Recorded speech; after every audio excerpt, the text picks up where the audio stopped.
హల్లెలూయా. యెషయా గ్రంథము 9:6 వాక్యంలో సెలవిస్తుంది, ఆయన ఆశ్చర్యకరుడు, ఆలోచనకర్త, నిత్యుడగు తండ్రి, బలవంతుడగు దేవుడు, ప్రైజ్ ది లార్డ్, సమాధానకర్తగు అధిపతి.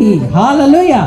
అంటే ఆయన ఆలోచనిస్తారు, మీకు సహాయం చేస్తారు, మీకు సమాధానం ఇస్తారు, మీకు బలమనిస్తారు, మిమ్మల్ని నిలబెడతారు. హల్లెలూయా. ద్రాక్షవల్లెవు నీవు, నీలో తీగను నేను.